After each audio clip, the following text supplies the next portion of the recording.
Solusi Desa Pasca Pilpres dan Pilkada. Tulisan ini dipublis oleh Seramji Indonesia di bulan Januari 2025 yang lalu, dan kalian bisa baca lebih lengkap tulisannya di link yang udah saya sematkan di kolom deskripsi. Kenapa saya angkat topik ini? Karena saya berpandangan sinergi pembangunan desa dengan pusat dan daerah saat ini dipandang cukup penting begitu ya. Karena begitu banyak indikator pembangunan saat ini yang naik atau turunnya itu karena kontribusi desa begitu.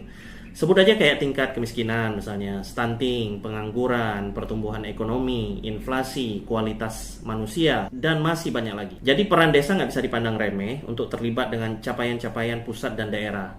Ya mungkin aja desa punya target sendiri ya Sobat Desa, karena diturunkan dari visinya kepala desa, terus dieksekusi dengan kegiatan-kegiatan pembangunan dan pemberdayaan masyarakat desa. Namun kan hasil atau dampak dari kegiatan di desa itu tadi juga akan terakumulasi kan ke tingkat pusat dan daerah begitu. Jadi nggak sekedar hanya pembangunan real yang dinikmati atau dirasakan langsung oleh masyarakat desa aja, begitu ya. Nah sebab itu Sobat Desa, di tulisan saya mengajukan 3 hal yang perlu untuk dilakukan oleh desa pasca momen Pilpres dan Pilkada ini. Apalagi sebentar lagi Bupati dan Wali Kota terpilih kan segera dilantik dan bertugas begitu. Oke, pertama, menurut saya desa perlu melakukan penyelarasan arah kebijakan pembangunan desa dengan arah kebijakan pembangunan daerah kabupaten kota. Acuannya apa? Ya RPJM desa dengan RPJM daerah. Jadi saya pikir desa di tahun ini perlu melaksanakan kegiatan perubahan RPJM desa. Tujuannya apa? Supaya arah kebijakan pemerintah desa itu tadi bisa selaras tuh dengan arah kebijakan bupati dan wali kota definitif nanti.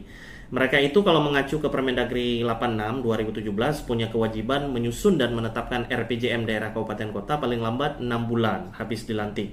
Jadi ini kesempatan nih buat desa untuk sinkronkan arah pembangunannya. Kita buat contoh sederhana aja Sobat Desa biar gampang. Kalau di RPJMD misalnya ada arah kebijakan pengembangan sektor unggulan dengan memperluas pemasaran produk hilir misalnya. Nah desa juga bisa buat arah kebijakan serupa. Misalnya pemberdayaan ekonomi melalui peningkatan kapasitas BUMDes atau UMKM desa berbasis potensi desa. Atau kalau di RPJMD Bupati Wali Kotanya arah kebijakan itu berupa ketahanan pangan untuk mendukung swasembada pangan, maka desa juga bisa menyesuaikan arah kebijakan di RPJMDes-nya selaras dengan ketahanan pangan daerah begitu. Supaya program-program yang mendukung swasembada pangan misalnya atau program makan bergizi gratis dari pusat itu juga bisa masuk ke dalam agenda perencanaan di desa nanti. Nah, menurut saya ini poin penting nih yang perlu dilakukan pertama kali karena momennya sangat krusial setelah nanti bupati dan wali kota terpilih selesai dilantik oleh Bapak Presiden.